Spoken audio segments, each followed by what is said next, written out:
de la grâce aujourd'hui. Jina la Bwana lipewe sifa. Que son nom soit loué. Tuko na dada, Frères et sœurs, tuko naishi mwisho wakati. nous vivons dans les derniers temps.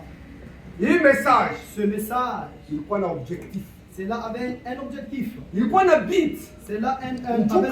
kanisa ilieshiwe mission. Parce que l'église avait échoué sa mission. Kanisa ilianza kwenda kujiorganize. L'église organisée. Kufika mwaja na Odise, Arrivé à l'âge de la Mungu Odyssée, anatoka na mkanisa. Dieu quittait même l'église. Mwaja na Odise, Dans l'âge de la wanasema Odyssée, eko nje. il est dit, il est Eko na dehors. kokola. Il est en train de Eko toquer. natafuta ni nani sasa? Il cherche qui Atasikia maintenant. sasa njoo ingie ndani ya roho Il yake. attendra, ça va et entrer dans ton Manake cœur. kanisa ilikuwa isha Ça kuheshimiwa. veut dire l'église avait déjà échoué. Ndio kwa maana C'est pourquoi Mungu Dieu alileta ujumbe a donné le message ndani ya kanisa. dans son église, Njoo atoshemo épouse afin d'ôter le pouls mu kanisa yake. dans son église. Ile kanisa inajiorganize, Cette église qui sont Mungu analeta ujumbe mpaka mule kanisa atoshemo bibi yake, puisse ôter sa bibi femme. harusi. Donc c'est Kule l'épouse matakuwa à mariage. qui on fera le mariage. Kumbi. La ancienne.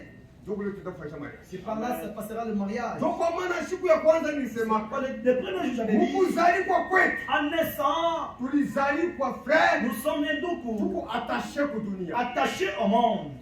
Tuko attaché ku dunia. Attaché Ndio au kwa monde. maana Mungu anapenda sana binti ya mwili. C'est pourquoi l'homme aime beaucoup les choses charnelles. Anapenda binti ya Il dunia. aime beaucoup les choses Ndio mondaines. kuzaliwa kwake Parce qu'en alikuwa naissant, attaché na il dunia. était attaché au monde. Maanake ndio kwa maana Pourquoi? kunakuwa pesanteur moya fulani. Unakuwa nguvu moya Ile kukokota. nguvu iko netukokota pa La kudunia. force apaisanteur. Unabeba kitu natupa Tu yulu. prends quelque chose, tu jettes Beko en haut. netukokota pa kudunia. Ça sera apaisanti. Juu tuko attaché ku Parce que dunia. nous sommes cachés au monde. Sasa pakwenda kumbili. Maintenant, pour aller au ciel, Utenda je. comment Wewe ira-t-il? uko attaché ku Toi qui dunia. es attaché au monde.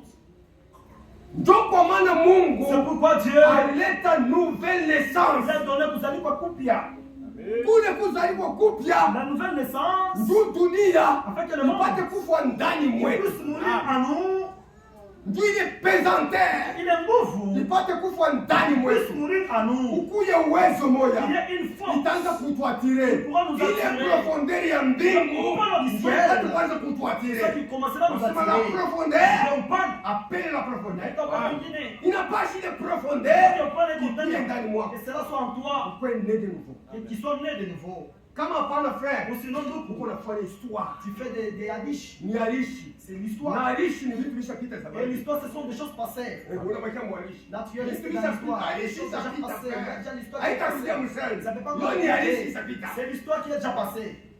Si tunapenda Nous voulons tuendeshipo frère. ce jour-là, nous, Tuendeshipo. que nous puissions tous Ndio kwa sortir. maana C'est pourquoi inapaswa ukwe uwezo ya il mbingu. faut qu'il y ait la Ile force uwezo du ya ciel. mbingu Cette force-là, wakati itaanza kukokota ile ile pesanteur nguvu ipate kutulashe. Dieu puisse nous lâcher Twende kwa Yesu. afin d'aller dans l'enlèvement. Ndio kwa maana tutafanya michezo C'est frère. pourquoi on ne peut pas jouer. Kama tunaanza kucheza kama makanisa. Si on jouait dans des Humu églises, haina kucheza tena. ici on ne blague pas. Humu ni kutumika kwa kofi Ici yako. on travaille pour votre salut. Unapoka La vraie crainte na kutetemeka. et tremblement.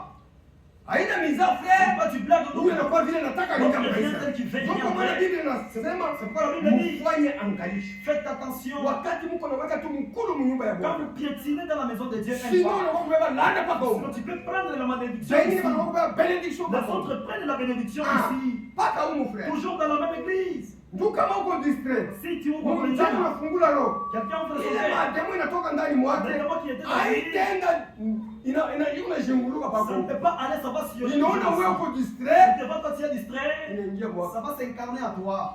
Inaongezeka kule mademo Ça ilikuwa va ndani. s'ajouter avec les démons que tu avais. Ndio kwa maana mfanye souple. C'est pourquoi Wakati wewe kuna ubiri kuna lala frère. quand on prêche, toi tu dois. Si mademo itakuingia. Les démons peuvent entrer. Mademo Les itakuingia. démons peuvent entrer. Uko distrait, Nous mnyumba ya sommes Mungu. dans la maison de Dieu. Frère, nani asa kufanya kule kule kule kuna lala? Donc qui a déjà fait, il Nani mange kule et puis kule il kule dort. kule kule kuna lala? Une grande personne qui mange et puis qui dort. Njua nini? Pourquoi? Akili iko pa kukukati. Tu es toujours attiré sur le Bukati. Hautalala. Tu ne peux pas Mimi dormir. na hii ni chakula. Ça aussi, c'est la Mimi vérité. kama huko kuna chakula kuna Mais lala. comment tu manges et puis tu dors? Haukuli pale. Tu ne manges pas. Uko kwenye kulala. Tu dors. Haukuje. Tu ne manges Uko kwenye pas. kulala. Tu dors. Sasa uko kwenye kulala. Donc tu dors. Sasa kama Les profiter. démons peuvent te profiter. Sasa profiter fulani. Peuvent te Sasa kama profiter. mtu anakuwa kule kuna lala. Je n'ai jamais vu quelqu'un qui mange et puis qui dort. Non. Mtu akili yake iko pa kukukati. Parce que son Hebu na esprit, njaa c'est kesi ça. Il a Na wewe soif kama de kuna manger. kiu na njaa. Donc si tu Ya watu frère. de la justice, Hautalala. tu ne peux pas dormir. Une grande personne qui sont dans la terre. Ce sont des démons. Toi-même, tu connais ce que tu fais dans la maison de Dieu. Tu sais, ce sont les démons. Si tu ne savais pas, je t'informe aujourd'hui, ce sont les démons. Combat-toi afin d'ôter ces démons-là. C'est pourquoi, si cela t'est compliqué, tiens-toi même debout. Personne ne peut te moquer de toi. Unasimama mbele. Ces démons-là te sont dans l'esprit. Et puis tu dois t'asseoir. Mungu etubariki. Que Dieu nous bénisse. Tuko na ile message. Nous avons ce thème. Inaitwa C'est là intitulé les choses qui sont à venir. les choses qui sont à venir. Huko mambo ile itakuja Il kumbele. y a des choses qui viendront avec le temps. Njoo ile tuko nasemea. C'est par là que nous parlons. Na ile mambo kwa kuivumbula. C'est là pour le découvrir. Paka unakuwa na esprit ya Mungu. Que tu aies d'abord l'esprit de Dieu. Ni l'esprit ya Mungu. Cet esprit de Dieu Njoo itakwambia sema. qui va te dire Ile mambo balisemaka. ce qu'on avait dit. Njoo. C'est ça. Kama hapana Ou sinon, utapondeka. tu vas te tourmenter. Unaona wabitume. Vous voyez les apôtres. Kisha kupokea Roho Mtakatifu. Après avoir reçu le Saint-Esprit, Wanafika wakati mwa frère. ils sont arrivés un temps. Wanaanza kuisha manyumba na mashamba. Ils ont commencé à vendre les maisons et les Sio champs. wanapeleka kukanisa makuti. Ils donnaient cela à la maison Watu de Dieu. hawakukomprendre ile Les gens mambo. ne comprenaient pas cela. Ni sekta zile anaanza kufanya C'était kazi. le Saint-Esprit qui était Watu en eux. wanaanza kuisha tu mashamba. Les gens Leo prenaient na le mashamba champ. 5. Il avait 5 Anaisha champs. anapeleka para moya. Enfin, il reste avec un Ili champ. yote anapeleka makuta kanisa. Le reste, il donne l'argent à l'église. Les gens ne comprenaient pas ça. Dunia ikujua kile kitu. Le monde ne savait Mais pas ça. Saint-Esprit Mais alijua. Roho Mtakatifu savait. Walisema sasa siye. Il a dit maintenant, Bientôt la dunia itatukatana. bientôt là, le monde va nous renier. Alikuwa tena nafasi ya kwanza kuweka mkuli yetu. Nous n'aurons pas la place Roho pour notre Mtakatifu part. alijua vile wataanza Le kuwafungusha. Saint-Esprit, ça va Abata pas baketi na manyumba. Abata baketi na mashamba. Kumbe olia vile beujishe investir mu royaume ya Mungu. Vendre et investir dans le royaume de Dieu. Roho Saint-Esprit vile nafanya. Royaume Balitangulia kuvumbula ile kitu. Ils ont découvert ça à Wanaanza l'avance. kuisha ile manyumba. Ils commençaient à vendre. Wanaisha mashamba. Ils vendaient les Kisha champs. wanaleta makuta kanisa. Ils donnaient l'argent à l'église. Wanauzisha. Ils vendaient. Wanaleta makuta Ils kanisa. donnaient l'argent à Dunia hiyo l'église. kitu. Le monde ne voyait Anania na rien. Safira na Anania yeye. et Safira. Anaimite vile vitu. Ils sont Yeye invités. wa dunia iko atashe ku Il dunia. est monté attaché au Na yeye anaona monde. vile Lui furahisha. aussi, c'est lui. Na yeye anauzisha mashamba. Il a vendu aussi son champ. Aliwaza sema ni mtu yuko anafanya ile Il mambo. pensait que c'était Ah, un homme qui lui, faisait c'est cela. le Roho Mtakatifu. Il ne savait pas que c'est le Saint-Esprit en œuvre. Roho Mtakatifu frère bamlandake. Le Saint-Esprit, on ne le trompe jamais. Bamlandake frère. On ne trompe jamais le Anania na Saint-Esprit. Safira Anania et Safira. anauzisha mashamba yake. Ils ont vendu aussi leur Sio champ. mashamba yake. Il dit c'est Kama un ya champ. konsome nani alipaswa kumkondani? S'il devait consommer, qui devait le condamner? Nani alipaswa kumkondani? Qui Sio devait le mashamba condamner? yake. C'est son Mais propriétaire. sio en effet. kwa kazi ya Mungu. Mais tu vas attention avec les vrais de Dieu. Fanye mizamu neno la Ne Mungu. blague pas la parole de Mizamu Dieu. vitu vingine. Ne blague avec Même les neno la choses, mais Mungu. la parole de Dieu. Tuko sérieux. Nous sommes sérieux. Dini yako Ta Bible, kuwa sérieux mkuile. sois sérieux en donnant cela. Usifanye théâtre Il frère. ne faut pas faire des Kama amusements. unapenda théâtre, Tu fais le théâtre, kuya dini yako. mangez ta Bible. Usifanye théâtre Ne Mungu. pas blaguer dans la maison de Dieu. Kama ni kuile, Si c'est donné, leta vile banastahili kule. donnez tel qu'il faut. Kama donner. unakatala kuleta, Tu refuses de donner. uiache, kuya hiyo frère. Laisse manger pour Wewe toi. ndio utaona vile vitakufikia maisha yako. Tu sais ce qui va te Hatuforçaki basi Mungu Non, frère. non, c'est pas les gens Tu ici. ulete kitu, Pour donner quelque chose, ndio ukasaidiwe. pour que tu sois aussi aidé. Usilete kitu waone asema na Il leta. ne faut pas donner quelque Ndio chose que vile les gens Anania voient. alifanya na C'est Safira. comme ça, Ananias et Saphira s'est fait. Wanauzisha, Ils ont wanaanza vendu. kuleta kumbele ya mtumishi wa Mungu. Ils sont allés donner auprès du serviteur. de Petro Dieu. mwenye kujaza na Roho Mtakatifu Il est rempli de anamwambia Saint-Esprit. Anania, Il a dit à Anania, est-ce que hii makuta unalipa? est-ce que l'argent que tu as donné, Njoo somo yote urudisha mashamba? c'est ça la totalité d'argent que tu as vendu le champ? Asema ndio. Il a dit oui. Basi komplote na bibi. Ils ont déjà complété avec sa femme. Haiko ya C'est mimi. beaucoup d'argent. Kanisa kwa nani bataikula? L'argent, qui va d'abord manger dans l'église? Tukuunisha tu kanisa. En plus, c'est des enrichissements à l'église. Kumbe tuwewe mkipande. C'est là qu'on prenne une partie. Tupeleke kipande. On donne aussi une Wanaweza partie. wanaletea kama Mungu. Ndio kile mnawazaka sasa mnaletea watu wewe. Vous pensez que vous donnez aux Sio gens. kile mnafanya kama mafwefu. C'est ça que vous faites aussi des blagues. Si wewe ni mnayama mafwefu Vous mnafanya. savez des blagues que vous Ndio faites. mnayasa mnaletea kama. Parce que pour vous, Léo, vous vous donnez ça donnez aux ça. gens. Je vous dis aujourd'hui, Au letea kama mtu. tu ne donnes pas aux gens. Kama wasa ni watu unaletea Si kama. c'était les gens que tu donnais, Usilete. ne les donnez pas. Amen. Tuone nenda ndio kweli. On vous dit la Kama vérité. unasema ni watu unaletea. Si pour toi tu sais que tu donnes aux gens, Usilete. il ne faut pas donner. Ndio utapoteza vitu yako. Parce que tu vas perdre tes Kama ni biens. Mungu, Si c'est Dieu, wasaidie Mungu. sois sérieux dans ce que tu fais. Juu ubarikiwe. Afin qu'il soit béni. Safira Anania anakuja. Anania analeta sema njoo. Il a donné sa rire. Njoo yote. C'est ça le tout. Asema njoo. Il a dit c'est tout. Mtumishi wa Mungu. Serviteur de Dieu. Esprit na mwongozo. Ndio kwa maana kama roho ya Mungu inatapema vile unafanya. Usishirike frère. Kama unashirika ni mademo. Une fois c'est les questions de démons. Mademo frère. Ni mademo. Mungu anapenda kusaidia kwa neno lake. Wewe unashirika ni mademo frère. Amen. Sema njoo. Ça c'est tout. C'est ça sema. Pourquoi mademo na kuchana roho yako? Les serviteurs disent pourquoi les démons sont remplis en toi? Unapenda ulande na Roho Mtakatifu. Tu fais tromper même les Saint-Esprit. C'est ça la vérité. Il a dit oui. Na kilo ya kulanda na Roho. Pourquoi tu fais tromper même les Saint-Esprit? Asema njoo. Ah, il a affirmé que c'est ça. Comme il mentait, il tomba sur place. Parce qu'il avait caché une partie. Comme le Saint-Esprit. Si aujourd'hui nous faisons cela, vous allez nous condamner. On n'a rien dit même à la famille. C'est le Saint-Esprit en œuvre. On n'a pas de on a emballé. Ça signalait même l'homme qui ici tu peux le condamner. Tu peux parloter. Mais le Saint-Esprit œuvre. On a lié. On va creuser la terre pour l'enterrer. On entend encore. Deuxième épisode. Qui parle des capilles. La femme regardait que son mari depuis qu'il était parti. Il a beaucoup traîné. Mais mon mari a dit je vais d'abord le suivre. Le suivant. La même question a été répliquée à sa femme. Est-ce que l'argent qu'avait donné ton mari là, c'est ça la totalité? C'est ça même la totalité des serviteurs. C'est ça même qu'on a eu. Saint-Esprit namwambia. Le Saint-Esprit. Comment mlikomploter na bwana yako juu mulande Roho Mtakatifu? Vous êtes comploté pour tromper le Saint-Esprit, pourquoi? Asema njoo yote mtumishi wa Mungu. C'est ça la totalité de cette personne. Asema unaona hii mikulu njoo inaenda kushika bwana yako. Les pieds que tu vas ici, c'est les pieds qui sont allés à la on insistait na yana kufa mpaka pale. Quand on insistait, la femme aussi décéda sur place. On est allé aussi l'enterrer. Cela est resté comme Adishi. Pour t'aider toi et moi. Donc le Paul anasema Corinthiens chapitre 10 kwanza kushuka. Corinthiens 10 anasema maandiko ya hii mambo ilifanyika iliandikwa. Les choses qui ont été écrites. Tuja kutufundisha shie. Pour nous enseigner du temps de la fin. Itufundishe shie. Que puisse nous enseigner. Tusifanye ukosa moya moya pour ne pas commettre les erreurs qu'ils ont commis. C'est pourquoi en tant qu'enfant de Dieu, nous ne connaissons pas faire. On ne fait pas des choses pour plaire aux gens. Nous aussi on pour vous plaire. Nous prêts pour aider les enfants de Dieu. Celui qui ne veut pas, tant pis pour lui.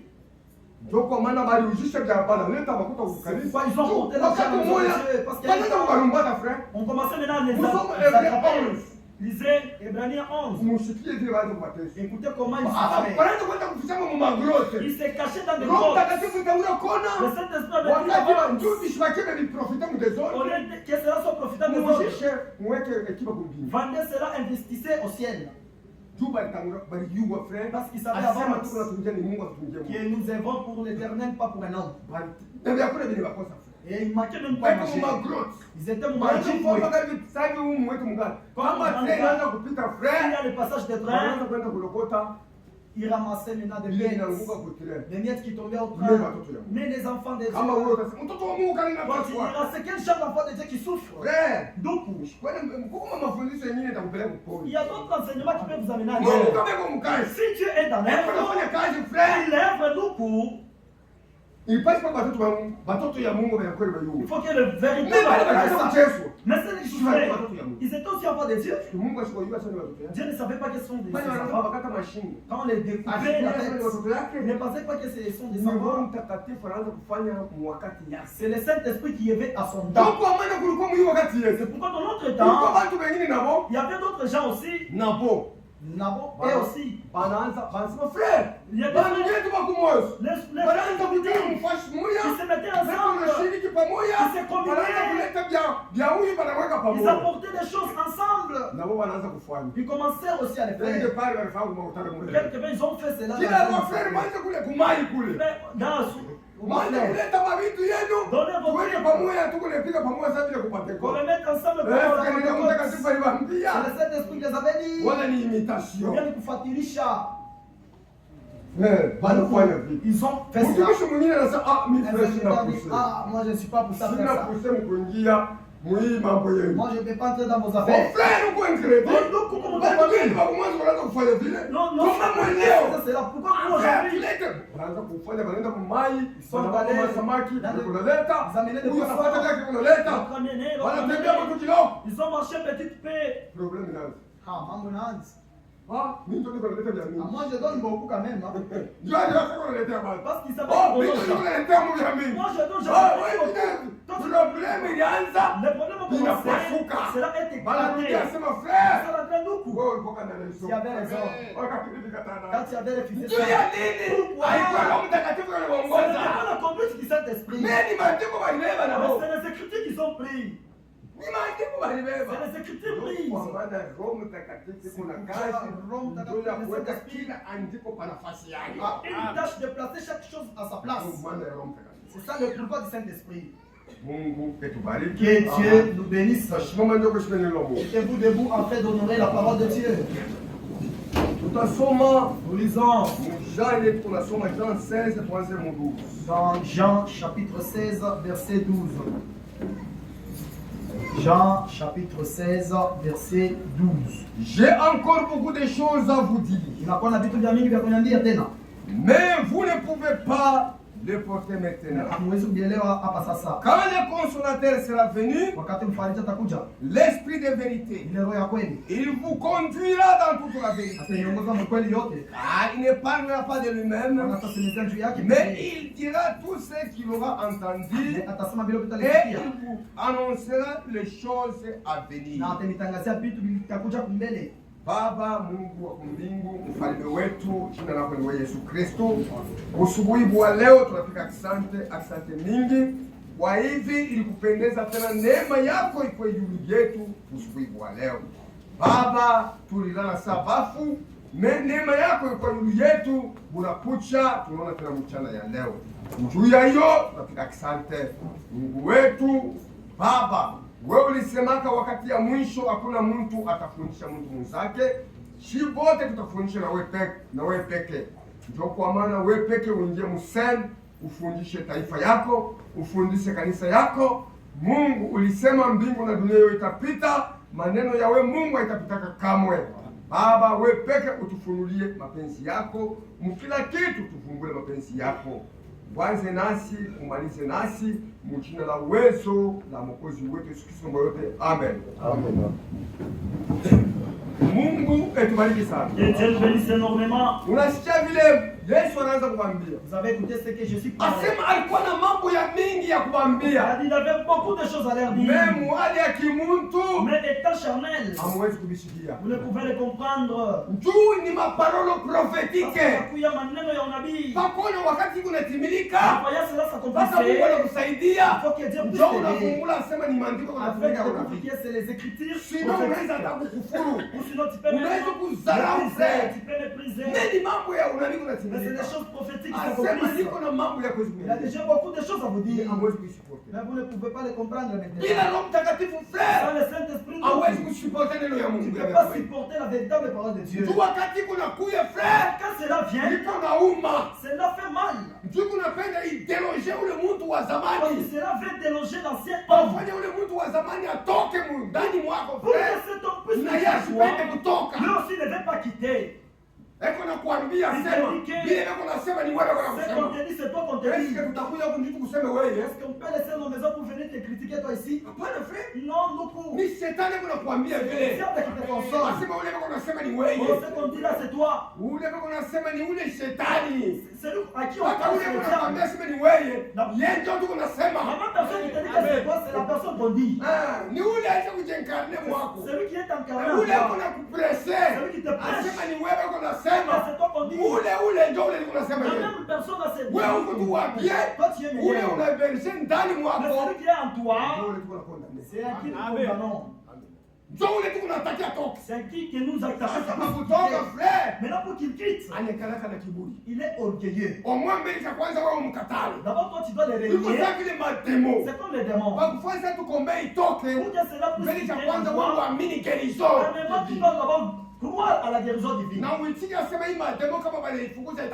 accepter si on chassait les démons. Par là, ça va quitter. Ou sinon, ça va rester là à l'intérieur. Vous voyez d'autres démons? Nous les prenons à travers les noms. Tu prends le nom d'un cadavre et d'un marabout. Il avait l'esprit d'un marabout. C'est comme cela ton enfant. Si il est imaginé comme Kisas. Les mêmes esprits doivent suivre les liens. Il y avait un serviteur qui chassait les démons un jour. Les démons ont parlé. Pour nous chasser, nous allons ça c'est notre demeure. Il dit ici, ce n'est pas votre demeure. Il dit, vous voyez le nom qu'on avait donné. C'est le nom de Nikolai. C'est notre nom. C'est par là que nous sommes venus suivre. C'est pourquoi quand Abraham s'est changé, on a aussi changé les noms. Jacob également. Pierre également. Dans les noms, il y a des voix qui nous suivent. C'est pourquoi nous devons connaître nous enfants de Dieu. Ce que nous avions pris. On ne peut pas beaucoup parler ce qu'on avait dit. Parce que Dieu voulant, nous allons arrêter aujourd'hui. On ne peut pas encore récapituler. Là, on avance. Dieu nous a fait grâce. Il savait que le diable va tourmenter son œuvre. C'est par là qu'il a envoyé cet esprit de vérité. Il est roi Yahweh. Un véritable enfant de Dieu. Il doit être rempli du Saint-Esprit. Être rempli du Saint-Esprit. Par là, vous entrez dans le corps du Christ.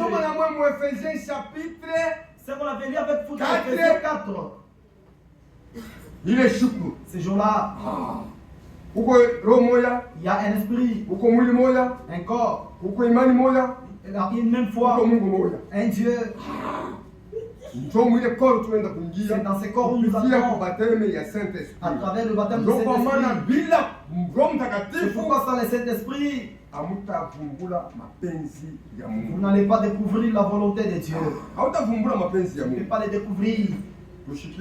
Écoutez d'abord. Transmis au sein une fois pour toutes. Imani ilipewa matakatifu mara moja kwa lote. Brochure, bali prêché en 1965. Ceci a été prêché en 1955. Page 11. Page 11. Paragraphe 25. Paragraphe 25. Cela est dit. Eh bien, comment Abel a-t-il si il fallait apporter un agneau? Je Abel aliona ya kwamba inapaswa kutoa pamoja na kondoo. Niulizo, juu ya nini Abel aliua sema tupeleke mwana kondoo njama? Toa. Savait qu'il faut donner l'agneau pour il avait été enseigné par le même père. Ni pas kule baba moya moja alimfundisha. La même mère. Na ule mama mmoja. Paka ule mamake ya Kaina na baba yake ya Kaina. Na Kaina aliua paka mama fundisha mama anza kufundisha Kaina. Le même enseignement que Kaina. C'est la même enseignement. Abel tu as nini alivumbula? Mais comment Abel kupeleka mwana kondoo? Il faut donner l'agneau. C'est l'esprit de vérité. Ni ufunuo. C'est une révélation. Cette révélation, c'est à travers du Saint-Esprit. Lui avait découvert comment. C'est ce qu'il est dit ici. Le seul moyen, dit la Bible, c'est par la foi. Il a offert un sacrifice plus excellent que celui de Caïn. Montrant qu'il était juste. En d'autres termes, il était justifié aux yeux de Dieu. Et Dieu lui avait donné la révélation de ce qui était le plan du salut. Donc, c'est pourquoi l'esprit de vérité kama inaingia ndani mwako, ndio itakwambia plan du salut. Ces paroles, ça va te montrer le plan du salut. Ndio itakwambia vile Mungu alivipanga depuis l'éternité. Ni Roho Mtakatifu, ni esprit de vérité, ndio ilifunulia Kain. C'est qui avait ouvert à Caïn. Amen. Kain yeye aliona asema ni matunda, analeta mapomu vizuri, mais ndani ya mguu ya damu. Mais en il n'y avait pas de sang. Biblia inasema sans l'effusion du sang, Biblia inasema bila kumtoa kwa damu, bila kumwagika kwa damu, sans l'effusion du sang, il n'y a pas de pardon. hakuna usamehe. Bien, tumbula je, Il avait découvert ça comment? alikuwa justifié mbele ya Mungu. Safishwa mbele ya Bwana. Roho yake ilikuwa tayari Mungu amfundishe. Kama roho yako iko kwenye kukunjamana frère, iko kwenye kufunga frère, Mungu asitakufunulia na mapenzi Dieu yake. ne peut pas te révéler sa volonté. Asitakufunulia mapenzi yake. Ne peut pas te le révéler. Shie tukwetu. Nous sommes bibi harusi. Nasoma maandiko mu Matthieu. Nous lisons les Écritures dans Matthieu. Avant Matthieu, nous sommes mu Esaïe. Avant Matthieu, lisons d'abord Esaïe. Esaïe 66. Esaïe 66. Parce que notre salut, nous des nations, avec Israël, nous sommes différents en œuvrant par Dieu. Et vous attendez Mungu wa Jacob, Mungu wa Abraham, le Dieu d'Abraham, Mungu wa Isaac. le Dieu d'Isaac. Nous des nations, Mungu asikutuiwake. Dieu ne nous connaissait pas. Kulikuwa paka agano za kale, il y avait l'ancienne alliance alifanya na Abraham, qui a été mais alisema kwa malaki wasema utakuwa baba wa mataifa ya mingi, il sera le père de beaucoup de nations. Anamwambia Abraham, il a dit Abraham, kupitia kwako wewe à travers toi dunia itabarikiwa, taifa yote itabarikiwa, toutes les nations seront bénies. Mais wakati il travaillait seulement avec Israël. 66 tuanze mu 18. Esaïe 66, 18. Je connais leurs œuvres et leurs pensées. Ninajua makazi yao na mawazo yao. Maana ni shiba mataifa. C'est nous les nations. Mungu aliwaka shiba kwa mwagano. Aliwaka makazi tunaanza kufanya.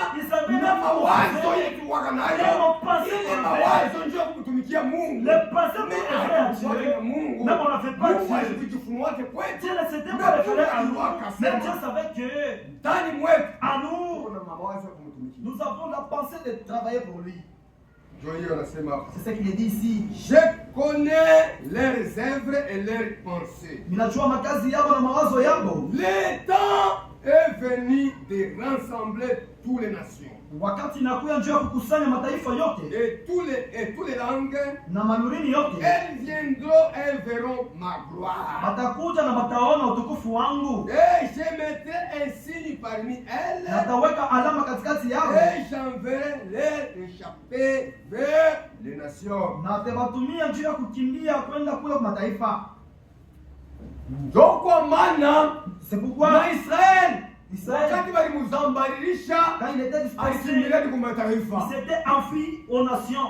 Mungu aliwaka yonaka kazi ya mataifa na mawazo yao, mais il passe quoi temps ya kufunga. Il faut qu'il y ait un temps à faire les rassemblements. Hii wakati ni wakati yetu Israël walimuzambarisha kwa mataifa alikuja kule. Israël a été aussi dispersé. Sasa hapa ni temps ya manation. Maintenant ici c'est le temps des nations. Tunatumika na wewe na mimi. Je travaille avec toi et moi. Bali nisema kava mambo inafika wakati ya kumbele. Cela a été c'est Esaïe qui avait dit. C'est une prophétie. Israeli ashughulika sema Mungu atageuka aende kwa mataifa. Bantu bashibuku kutailiwa. Na wakati message wanaanza kuihubiri, wakati banona Petro anaenda kuhubiri wa mataifa, wakati walimuita kwenda kwa Cornel, comment tu peux aller chez les gens incirconcis? Comment tu peux aller là-bas? À ce temps-là, on nous voyait comme des souilles. Mais notre temps est arrivé. Quand le temps est arrivé, ils ont refusé. Maintenant Dieu nous a accordé notre temps. Notre temps est là. C'est le bon temps. Croyez-moi que Dieu nous a rassemblés. A fait d'écouter le message. Qu'Israël avait rejeté. C'est le même message que nous écoutons toi et moi. Pourquoi Israël a été abandonné? N'avait pas tiré l'attention avec les écritures prophétiques. Dieu parlait à travers les prophéties. Ils avaient dit ils ont méprisé. Nous aussi, notre temps, c'est ça. Dieu parle avec nous. Quand tu parles avec nous, c'est le bon moment d'en profiter. Mais si c'est là de passer nos coups, ça va rester sur le hukumu. Avant jugement, puisse arriver. La grâce est encore là. Nous allons lire mon message dans Ujumbe. C'est là nous les signes scripturels du temps. Malama yamekuandikiwa ya wakati. Alipeleka le 10 avril 1964. Le 10 avril 1954. 64 plutôt. Ainda no paragraphe, quand on page 3, page 3. On commence au début. Un jour, siku moja, cette petite minorité sera enlevée. Akakunji kaloko kataenda. Aina ba mingi ni kankunji kaloko sera siku moja. Un jour, kankunji kaloko atakuwa enlevé. Une petite minorité sera enlevée. Il a une fois wakati Noa. 8 âmes seulement ont été sauvées. Manafsi mnane bule liokolewa. Au travers de l'eau. Kupitia maji. Ainsi en sera-t-il également au retour des fils de l'homme. Itafika tena mkuja kwa mwana wa mtu. Ce qui arriva du temps de l'autre. Ile bilifika wakati ya Loti. 3 âmes seulement manafsi tatu ont été sauvées du feu. Iliokolewa kupitia moto. Arrivera pareillement itafika vile vile quand viendra le fils de l'homme. Wakati mwana wa mtu atakuja. On entend quelque chose de grand. Tunasikia vitu binene. Universel. Ya ulimwengu yote mzima. Qui ne se trouve pas du tout dans les Écritures. Bile abijikute ndani ya maandiko. Bile abijikute basi roho ya Mungu ndio itakufunulia. Pour que le Saint-Esprit te révèle ça. Un jour, on dira, atasema, je croyais que la Bible dit que l'Église échappera à toutes ces choses. Niliamini ya kwamba kanisa itaepuka kuivivi vitu vyote. L'épouse en sera épargnée. Bibi harusi atakuwa. Ce qui arriva des temps de Noé. Bilifika wakati ya Noa. Pensez-y. Après que Noé fut entré dans l'arche, kisha Noa kuingia msafina, la porte fut fermée. Mlango ikafungwa. Il entra dans l'arche le 17 mai. Akaingia ndani ya safina le 17 mai. Et la porte fut fermée. Na ile mlango ikafungwa. Cependant 7 jours passèrent sans qu'il ne pleuve. Mvula ikunyeshe. Et na il n'en sera aperçu. Il ne s'aperçut pas. Na abakuyone. Dieu avait fermé la porte. Mungu alifunga mlango. Un jour, siku moja, la porte de la grâce sera fermée. Mlango ya neema itafungwa. Les gens continueront à penser qu'ils sont sauvés. Bantu batazania kwamba baba benye kukolewa. Et ils prêcheront, etc. Batahubiri na mambo mengine. Que la grâce a été méprisée na vile neema ilizaruriwa une dernière fois mara nyingine ya mwisho depuis longtemps. Zamani. Mais ils ne reconnaissent pas. Mais lakini abayue jusqu'au moment où il sera trop tard. Akamupaka itakuya nyuma. Nabii anasema, le prophète dit, huko siku moja, il y aura un jour, neema itamalizika. La grâce va terminer. Pai dunia, sur cette terre, mulango ya neema, la porte de la grâce itafungwa, sera fermée. Il est ça. C'est là. Déjà enlèvement itafanyikana. Il y aura déjà. Kama enlèvement inafanyikana. Après l'enlèvement, la grâce est terminée. Celui qui va s'exprimer, qui continuera. Celui qui s'exprime, qui continue. Parce que ce jour-là, il y aura pas de grâce. C'est quand la grâce est prêchée, l'enlèvement n'est pas encore terminé. Mais les gens sont pas pour chacun s'occupe de son affaire. Chacun fait ce qu'il plaît. Mais sache que Le jour va arriver. Message. Le jour Hatutaendelea hapa mhubiri on ne peut frère. pas continuer à prêcher Siku seulement. neema itamalizika. Un jour la grâce va Milango terminer. itafungwa. Les portes seront fermées. Avant milango ifungwe. Avant que les portes soient fermées. Uijikute ndani. Que tu te retrouves à l'intérieur. Ukuye mupateni du Que tu Saint-Esprit. sois dans le baptême du Saint-Esprit. Baptême du Saint-Esprit frère. Baptême du Haina Saint-Esprit. halisi. Ce n'est pas une histoire. Ule eko naye. Celui qui en a, Atavumbula. il va le découvrir. Juu wakati yote mawazo mubaya nafuta kumwingia ifanye kibaya. Parce qu'aussi longtemps qu'il y a de mauvaises pensées, Ile esprit iko ndani mwake ya verite. l'esprit de vérité qu'il a en lui, Haitamwachilia afanye bile. ça ne peut pas le laisser faire cela. Unasikia iko na mkondane. Ça va lui Eko tu pale moya. Il a- Asema ile mawazo ikikuya. Ne pensez Ile pas ce esprit qu'il y a. inaanza kuirepousser. L'esprit commence à le Huko repousser. mtoto wa Mungu. Tu es enfant de Dieu. Comment unataka kufanya naye? Comment tu peux faire ça? Mais kama roho ya Mungu haina Mais hapo. si tu n'as pas l'esprit de Ile Dieu, esprit itaforce inaingia unatimiza. l'esprit ne cherche pas à se forcer. Mais tu dois kama Mungu accomplir. esprit ya Mungu. Mais s'il y a l'esprit Ile de Dieu, esprit cet esprit, itaingia inatone ça tombe, inatone mais haina na force. mais ça n'aura pas la force. Watairepousser. Ça sera Juu kwa esprit ya repoussé. verite. Parce qu'il y a l'esprit de Pourquoi kweli. wewe unafika mkutimiza? Quand toi tu fais cela, Akili esprit hayakuya ndani. c'est-à-dire cet esprit n'est pas en toi. Ndio kwa maana kama ukingaliki mwile taa. Mais si tu es encore dans cet Mambo état, inakuya. Les choses Unakombana, Tu combats. unakombana. Tu combats. Ile mambo inakuvaincre. cela te vainc.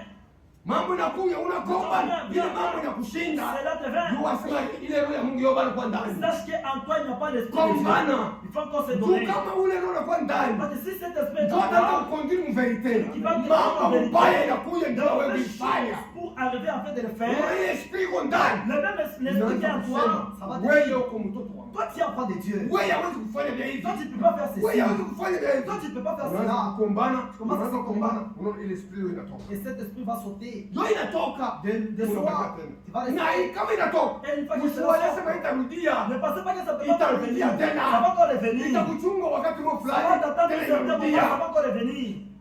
Ndio kwa maana ni kukombana. C'est pourquoi s'il faut combattre, Kama uko na roho ya Mungu, Si tu as maana l'esprit de Mungu Dieu, ndio anaweza kukombania kwa c'est faida. Dieu qui combattra à ta place. Mambo sasa tuko nayo. L'affaire qu'on a, Tunatafuta nous kuingiamo. voulons entrer maintenant, Ni wakati yetu sasa. c'est notre temps. Tasoma mo Amos. Nous lisons dans Amos. Amos chapitre 8. Amos 8, Mwanze mo 11. 11e. Voici les jours viennent, Tazama siku inakuja, dit le Seigneur éternel, hivi Bwana wa milele anasema, où j'enverrai la famine dans le pays. kutatuma njaa ndani ya miji, Non pas la disette du pain et la soif de l'eau, ana ya chakula ya mkate ubia kunywa kwa maji, mais la faim et la soif d'entendre les paroles de l'éternel. na itakuya ni mchana ya kusikia neno ya wa Ils milele. seront alors errants d'une mer à l'autre, Wataanza kushunguka ngambo na ngambo, du septentrion à l'orient, wataanza toka mashariki kwenda ils upande iront mwingine, ça et là watenda huku na kule, pour chercher la parole de ya l'éternel. kutafuta neno ya wa Ils milele, ne les trouveront pas. lakini hawataipata kamwe. En ces jours, Bila siku les belles jeunes filles et les jeunes hommes mourront de la soif. na vijana wazuri banamuke na wanaume watakufa na kiu. Ile shuku. Un jour, Amos alitabiri ile shuku. Amos avait Donc prédit. kwa maana C'est pourquoi ilipaswa kukuwe serviteur il fidèle. faut qu'il y ait un Kwa serviteur au milieu. kukabula chakula, Celui qui va distribuer Moi, la je suis nourriture dans ce jour. kukuye serviteur fidèle. Qu'il y ait un Ule serviteur atakabula fidèle. chakula, Celui qui va distribuer la mwishi kwa Musa nourriture. Yonaka. Dans ce jour, Asema ile il siku iko y nakuya, a le jour qui vient. kutakuwa Il y njala. aura la Haina faim. njala ya bukari, C'est pas à manger le boucan. njala ya kusikia neno ya Mungu. Mais c'est pour éviter Watu le wataanza combat de kwenda Dieu. kufanya makonferensi na Les makonferensi. gens commenceront à faire Wataanza des kwenda conférences en kwa maseminaire na conférence. maseminaire. Les séminaires en Mais séminaire. hawatakumbura Mungu. Mais il ne peut pas découvrir Dieu. Ni siku ikwa. Les jours ici. So kwa maana C'est pourquoi Mungu Dieu aliwaka sema njala itakuya. savait qu'il y aura la famine sur la terre. Njala itakuwa ya Il mingi. y aura beaucoup de famine. Ni mambo Amos ataona kuona C'est Amos qui avait prédit cela. sasa Mais kama non. njala inakuya. S'il parle de la Chakula famine, hainako. il n'y a pas la nourriture. Watu wote watakufa na njala. Tout le monde mourra de la faim. Wanasema babijana wanaume Des jeunes na wanamuke et des filles watakufa na kiu na njaa mourront de ya la soif, ukweli.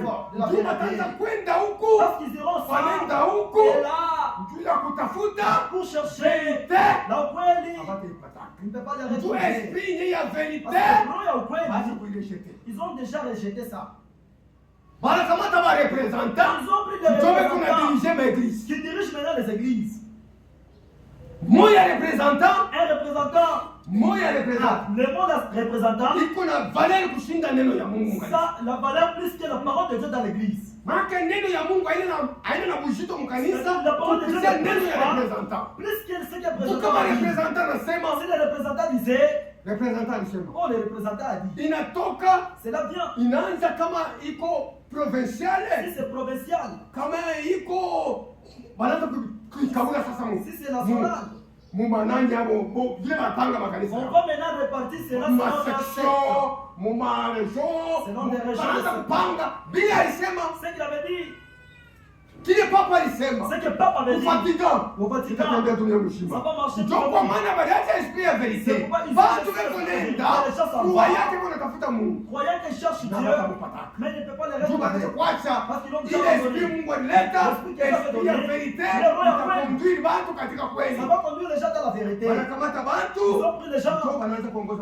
Il est plaçant devant pour nous. Si on ne veut pas les personne n'enseignera l'autre. C'est Dieu lui-même. Je t'aime. Et je suis vivant au siècle des siècles. Il est vivant. Tu vas les représenter pourquoi? Il est vivant. Tu vas les représenter comment? Je serai parmi vous jusqu'à la fin du monde. Ça c'est quand même pourquoi tu dois me remplacer là par représentant? Pourquoi les remplacer-t-il avec les représentants? Est-ce que vous comprenez? Comprenez ça. Vous représentez Muntu. Quand n'est pas là. Tu me représentez ça. Alors tu dois les représenter. Vous représenter Nan. Il est dans Vous son nom. Vous les représentez comment? Voyez là où ils ont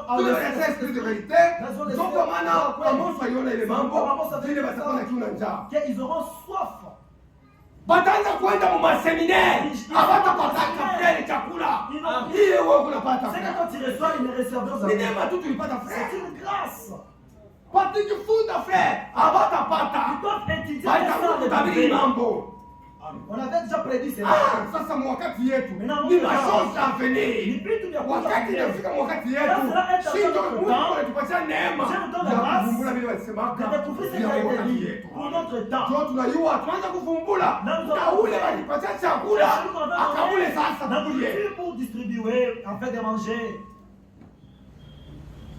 Soma Matthieu 24. Nous lisons Matthieu 24.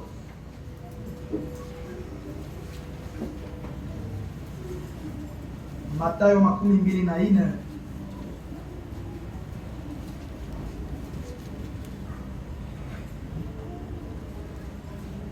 Salmo 45. Kuanzia pa mstari wa 45. Cela dit ceci. Quel est donc le serviteur fidèle, prudent que son maître à établir sur ces gens pour leur donner la nourriture au temps convenable? Eko wapi basi ule mtumishi mwaminifu ule Bwana aliweka mbele juu ya kugawanya chakula mu wakati inayofaa. Ile njala iliona Amos. La famille de Amos. Il faut qu'il y ait un serviteur fidèle. Ule Mungu anétabli. À qui Dieu a établi au-dessus de son peuple. Tuanze kukabula ile chakula afin de distribuer la nourriture convenable. Wakati na wakati tuko naishi wana. Dans notre état que nous vivons. Mungu alileta prophète na chakula. Mnabii avec la nourriture. Bali iweka mu makasa. Ils ont emmagasiné un serviteur. Il faut qu'il y ait un serviteur. C'est au singulier. Nous sommes nous péchés. C'est au singulier. Nous péchés mmoja tu. Muangalie hapa chimusome. C'est au singulier. C'est au singulier nous mmoja. Mtumishi moja ule Mungu alitabli juu ya watu yake juu sasa ile jana Musa aliona kamati chakula ile walileta profeta alileta chakula sasa iko mudepo ili kuye mutu il faut qu'il y ait un homme qui va distribuer cette nourriture. Ndio tukule ba tushukue na njala. Afin de manger et bantu banamkata. Non, ne fais pas Frank c'est qui est Frank? Ok, kisha mnavikwenda. Après le départ de il faut que ce monsieur afin de distribuer la nourriture. C'est là wakati nenea. Wakati mafundisho inanamuka. Comme mafundisho mbasa ya ndio makanisa ndio kupasuka. Les églises se divisent. Basi akuye sasa. Il faut qu'il vienne maintenant chakula. Afin de donner la nourriture. Les gens mangent. Qui se fortifient pour combattre. Avec le peuple ya ile mafundisho. Les ventes de doctrine. Pepo ya mafundisho. C'est que Paul avait dit. Il faut qu'il y ait un homme qui va empêcher les ventes de doctrine. D'empêcher cela. C'est pourquoi il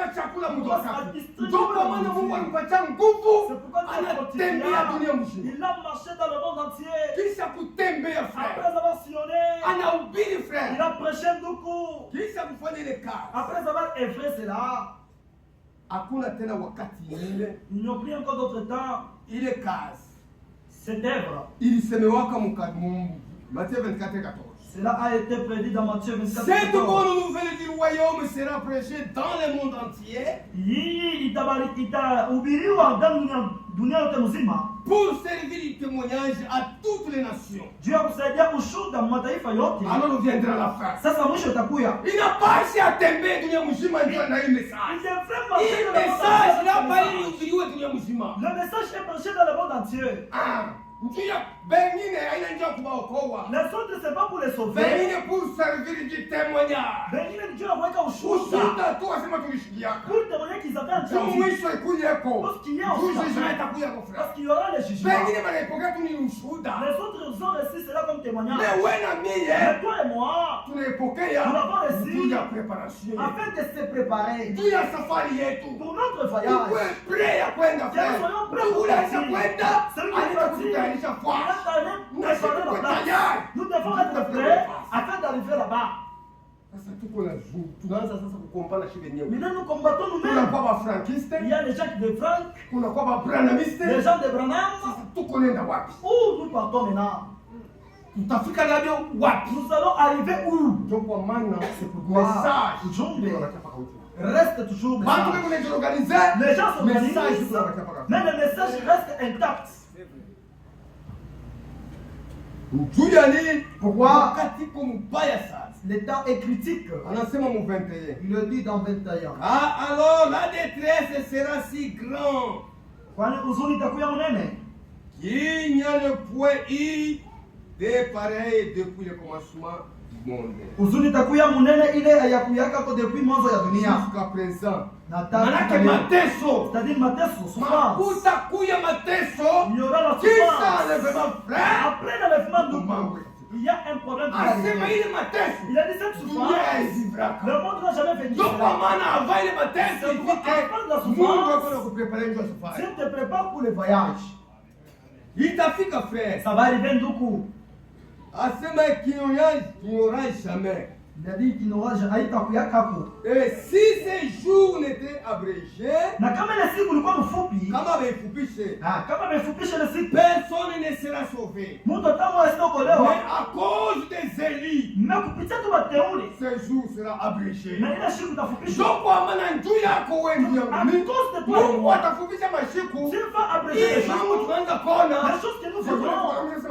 cela nous avertit que le Seigneur va venir. Ne pensez pas que nous allons continuer ainsi. Les choses horribles doivent venir. Même les élus seront saudis. Comme ce jour sera mauvais, Dieu va abréger les jours afin que nous partions. Il va les abréger avec combien de jours? Tu connais ça? Disons. 24, il est. Toujours dans Matthieu 24. 32. 32. Matthieu 24, 32. 24 et 32. Instruisez-vous par une comparaison tirée du figuier. Mujifundishe kui angalisho inatosha kui mti. Mujifundishe mfano ya mtini. Manake ni Israeli sasa. C'est Njoo Israël. kule walituambia sasa. C'est ce qu'on nous dit. Manake njoo kwa kuangalia sasa. C'est notre rôle. Mwijifundishe. Ni banani ndio On unasema adresse à ni qui? épouse. C'est bibi harusi. Ni épouse ule bwana C'est adresse bibi mama. harusi qu'on parle de ça. Haina bantu C'est wote. pas pour tout le monde. Haina Vous kanisa. n'êtes pas Ni l'église. épouse. Bibi harusi. Wa kwenda. Celui qui va Njoo partir. ule wanaambia sema instruisez-vous par une comparaison tirée du figuier. Mujifundishe kumbi kui angalisho ya mimi mutini. Dès que ces branches deviennent tendres, Wakati vipande vyake vitarefuka, unaona matawi yanachipuka. vous voyez maintenant les branches Et seront tendres. que les feuilles poussent. Na majani katoka. Vous connaissez quel était le proche. Mnajua ya kwamba wakati na Ni magharibi. Israeli ule baraza kusema Ni Israeli kama kwa unaona wale. Israeli anarudia mtaifa Si yake. vous voyez Ule Israël, Israeli anaanza kuwa na Israël, nguvu sana anachipuka. c'est maintenant bourgeonné. L'épouse. Wewe bibi harusi. Utie attention. Kebaange. Tirez attention. Kebaange. Njoo angalisho walituambia. C'est l'avertissement qu'on nous avait Tupate dit. kukeba ange frère. Leo tunaona Tuchukue attention. venye kulala. Qu'on Tuangalie voit. Israeli mama kunapita kule. Regardons ce qui se passe Ile en vita iko Israël. kunapita kule. Laquelle qui a un Daniel Israël. alionaka. Daniel avait dit cela. Iko na kifukuzio. Cela a un objectif. Watakombana we. Israeli watamuweza. Israël ne sera pas convaincu. Mwisho À la fin, wafanye alliance. il y aura maintenant l'alliance. Wapatane. Donc maintenant, c'est Ile alliance abraïque. il est Malaïta alliance abraïque. Ah, sema shi wote Abraham ni baba yetu. Oh, nous sommes Comment tu peux comprendre? Nous combattons Kwa pourquoi traité de paix. il y a maintenant la traité de paix. Join kule kwenye nafasi. C'est là où ils partent. Sasa wewe épouse uko Mais non, il y a des Biarros qui vont Mais haikutiri kitu. Mungu azee mafundisho haina La ambo. domination se signe pas. Hautaipata Tu ne kambo. peux jamais le Hii chakula retrouver. haina yabo. Cette nourriture ne leur appartient pas. Yetu siye. C'est pour nous. Sasa wewe mwenyewe unakupa chakula. Maintenant, toi, le Unaenda kutupa propriétaire, mpubele. tu rejettes ça dans la poubelle. Sikuna comprendre. Banjeni unakuwa njala. Les autres Unapata de la chakula fin, kutoka quand tu prends la mpubele. nourriture, tu jettes ça. Quel non-sens. Ni kutokuyoka je. Njoo kwa maana frère. C'est pourquoi nous Tukuye frère sérieux mu mambo. soyons sérieux dans l'affaire de Dieu. Tuendelee. Continuons. De même quand vous verrez toutes ces choses, ça c'est que le Fils de l'homme est proche à la porte. Na wakati mtaona hivi vitu vyote mjue ya kwamba mwana wa mtu ni karibu mlango. Wakati mnaona ile mambo inaanza Et kufanyika. demain quand vous verrez ces Juu choses ya Israeli. sur Israël, Asema mwenyewe vitu gani? les dire, les Mwenye épouse. vous épouse, Mwenyewe asema sache que kwenda kuna wakati. le départ est prêt. Asema deme kama mwenye mnaona ile mambo. Une fois que vous Ni voyez ça, kunishi kizazi kinaanza kuona ile mambo. c'est à nous la nation qui voit cela, génération qui voit cela. Je vous le dis en vérité. Niambia ukweli kwa Cette génération ne passera point hii kizazi kitapita kamwe que tout cela n'arrive. kama bibi vitu vyote viafika. Le ciel et la terre passeront, Mbingu na dunia itapita. mais mes paroles ne passeront Maneno point. yangu haitapita kamwe. Unasikia analapa. Il a juré. Frère anatupatia na maalama analapa na kulapa. Asema mbingu na dunia itapita. Hii mambo iko inaniambia haitapita kamwe. Ne passera jamais. Asema kizazi Il a dit la génération kitaona ile mambo. qui fera cette affaire. Hakitapita. Ça ne passera jamais. Donc kwa maana C'est pourquoi chama faa inapaswa kupata esprit de vérité. l'important c'est faut avoir l'esprit de vérité. Hii esprit de vérité. Ili roho ya kweli. Ndio kunatufundisha mzuri maandiko. C'est celle qui nous enseigne. Bai mambo hapa. ça. Bandugu yetu wa toneriste. Les frères honoristes, Walienda kote. ils sont allés à côté. Siku moja tunatoka kwa mwenda mkosi. Un jour, je venais de Mwenda Mkose. Tulikuwa kama batatu mu motoka. Nous étions à trois dans le Famille. véhicule. Moi, Pasteur Mwamba Pasteur Mwamba, na ni frère kama pole. Frère Yeye Pole. ndio kukola. il était maintenant chauffeur. Tunatoka mwenda mkosi. Nous étions à trois venant de Mwenda Mkose. Nisikia anaweka bando moja kwa mule motoka yake, anaweka mkaseti, anaweka bando. Ils ont mis la musique là-bas. Ile bando iko naimba je. Là-bas, tu chantais comment? Mungu anataki. Le Dieu ne Ni trompe kweli pas. Mungu C'est anataki. vrai, Dieu ne trompe pas. Jo mwimbo vile kwa naimba. C'est la chanson. Mungu anataki. Dieu ne ment jamais. Kabla Mungu anataki. Comme Dieu ne ment jamais. Alisema hii generation inaona ile mambo. Il a dit la génération qui a vu ça. Haitapita. Ne passera pas. Yesu yuko mlango. Jésus est à la porte. Unafuata mzungu nyimbo tunafuata. Je suis même Niko nafuata vitu kwa motoka. Nous sommes dans Ça, le vécu. ça, anasema. Il a dit, Generation moya kizazi kimoja. iko compte 40 ans. C'est là à 40 ans. Ça vile. Depuis 1948. Maintenant, depuis 1948 Na leo jusqu'aujourd'hui, 40 ans isa il y a kupita. déjà 40 ans passés. Quelque part Na wengine, Jésus alishakuya. Jésus est déjà venu. Vous voyez maintenant Jésus est déjà venu.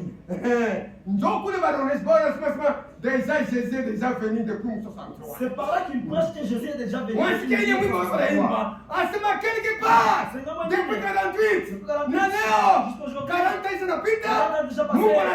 Jésus a dit hii génération itapita en vérité, passera en vérité, je vous le dis. Ya maanake quelque part na wengine Yesu ashakuya. Yesu ashakuyaka depuis zamani. Niko nafuata. Je suivais. Mimi nasema. Maintenant j'ai dit sisi tulipata nini? nous avons reçu la grâce. Esprit de vérité. Roho ya kweli. Wakati mtumishi wa Mungu serviteur alikuwa kutufundisha shi. Quand le serviteur venait Wakati deuxième guerre mondiale vita ya dunia mzima ya pili. Mungu alisemaka hii mambo. Parce que Dieu avait dit ça. Kufika mu l'an 33 Jésus anakufa. Arrivé à l'an 33 Jésus décéda. Kufika mu l'an 70. L'an 70 Titus anaenda kukuroma kule. Titus est allé en Rome. Titus anaenda ku Jerusalem, où Titus alikuwa ni Romain. Titus qui était romain est allé à Jérusalem. C'est l'année qu'on avait détruit le temple là. Général Titus. Par le général Titus. Il a détruit ce temple là. Israël a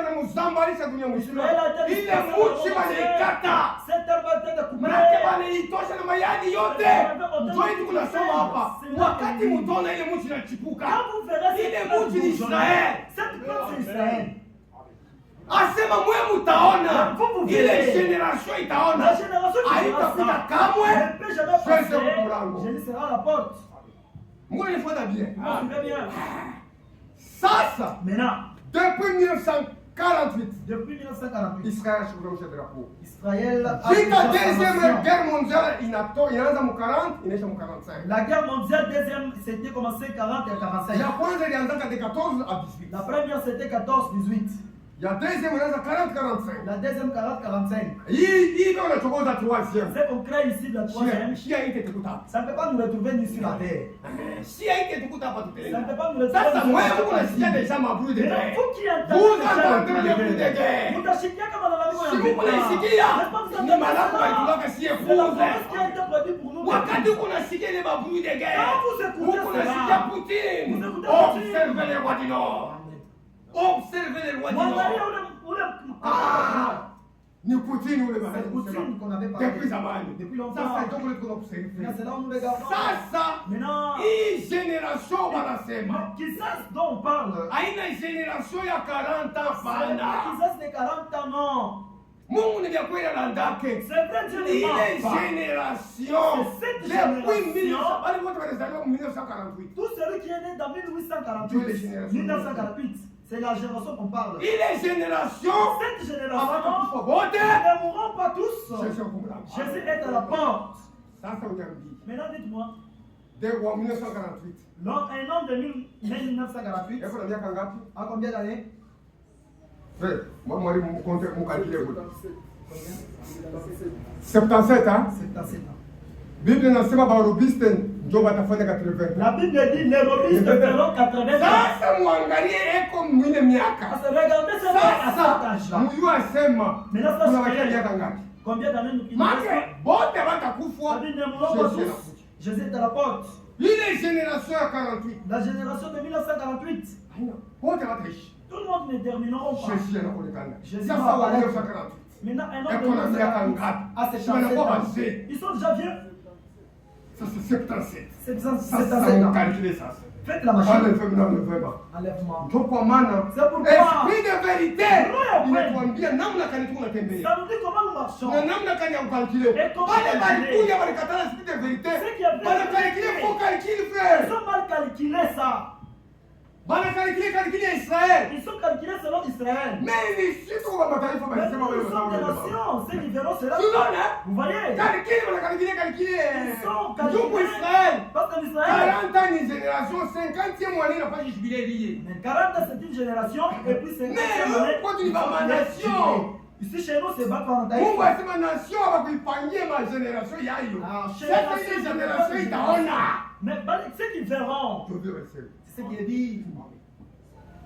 Ile génération itaona. La génération qui verra ça. Israël, kufika 1946 banaandika deja bana signer traité yabo ya kutoka. Kufika 48 Ils avaient signé leur traité de sortie en 1946 à 1948. Ils ont eu leur nation. Ils avaient maintenant leur nation. La guerre là. Il est méchant.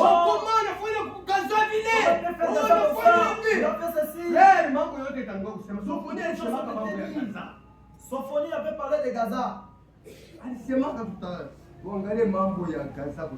Parlons d'abord de Gaza dans Sophonie. Si les choses s'accomplissent, nous écritures là pour nous donner mon Gaza. Si cela se fait, ce n'est pas oisif.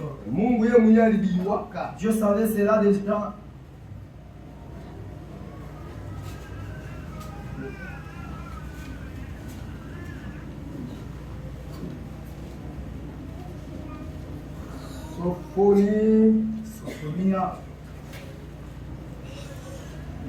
Sophonie 2, 4. Sophonie 2, 4. Commençons seulement au premier. Rentrez à vous-même, examinez-vous. Nation sans fidèle. Avant que la décret s'exécute. Et que les jours passent comme la balle.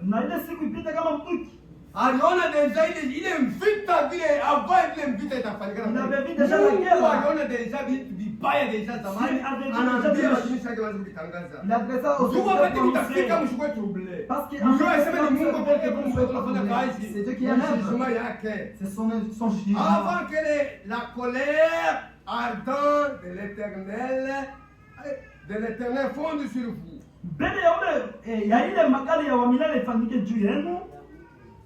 Avant que le jour de la colère de l'Éternel fonde sur vous, cherchez l'Éternel, vous tous humbles du pays, qui pratiquez ses ordonnances, recherchez la justice, recherchez l'humilité. Peut-être serez-vous épargnés au jour de la colère de l'Éternel. Car Gaza sera délaissée. Il Gaza. C'est Gaza. Abandonné. Ça sera délaissé. Il faut que cela puisse avec qui soit détruit. Dieu avait dit cela en avance. Contre l'humanité. Dieu avait dit que ça va arriver. Cela est arrivé. Rentrons dans notre idée. Matthieu. C'est là où il y a notre affaire. Matthieu. Matthieu 24 Matthieu 24. Sasa wakati deja tunaona deja Israël eko deja mutaifa. Maintenant quand nous avons vu Israël dans sa partie déjà. Israël eko na drapeau. Eko na monnaie. Eko na kombanisha njoo kule kipele ma territoire yake. Ils combattent pour récupérer ses territoires. La guerre est si grande là-bas. Vita iko mune shfuata frère. Quand pour le suivre. Israël kule Mungu anampatia nguvu. Dieu a donné la force à Israël. Pourquoi? Uko mambo yanatafuta kuzalika. Il y a quelque chose qui fait naître. Ni douleur de l'enfantement. Unakuya maumivu ya kuzaa. Unatafuta kuzaa kitu kimoja fulani. Ça veut produire quelque chose. Sasa siye. Maintenant nous, shinjo baliona sema kama tunaona. C'est nous qui avons vu si c'est là où nous voyons. Épouse, wakati mtaona ile mambo.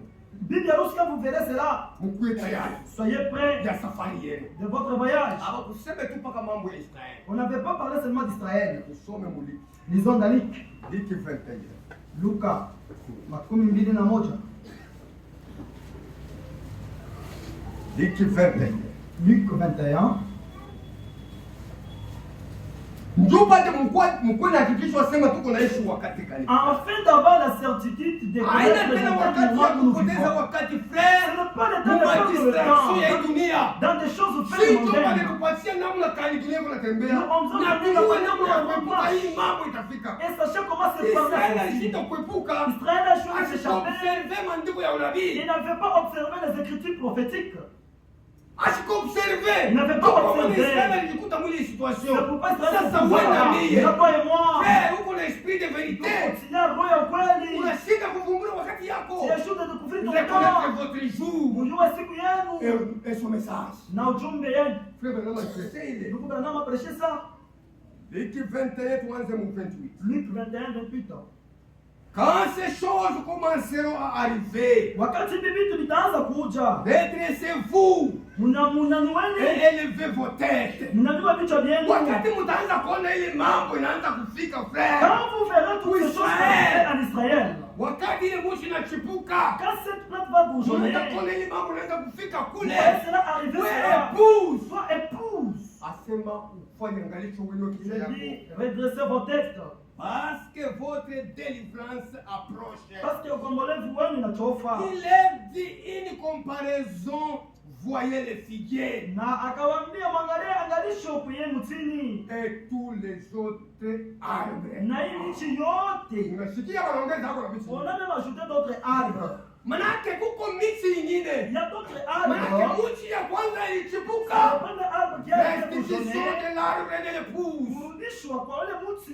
Bibi harusi ndio wa kwanza alichipuka. Bibi harusi c'est bien né. Kama unasoma kwa Joël. Si vous lisez dans Joël.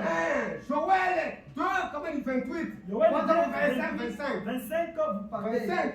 Wanasema ataremplacer il a dit ane yote toutes les ili barabisa ile muchi wale bajeleke bagazame wale babilulu bale asema njuu ya nini pourquoi peuple yake shibake mu confusion afin que son peuple ne reste pas dans la confusion ipashi kwa mdunia parce que nous voulons que les gens ne sachent pas où aller.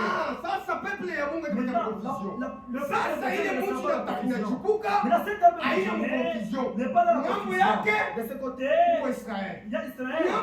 De ce côté, il y a d'autres arbres. Maintenant, commencez à vérifier. Vérifier l'arbre. Et d'autres. D'autres arbres. Des églises. Les églises sont aussi bourgeonnées. Regardons dans des années 70. Est-ce qu'il y avait tant d'églises ici? Vous voyez tant d'églises? Non, nous pour. Nous sommes grandis, il y avait pas de catholiques, méthodistes, il y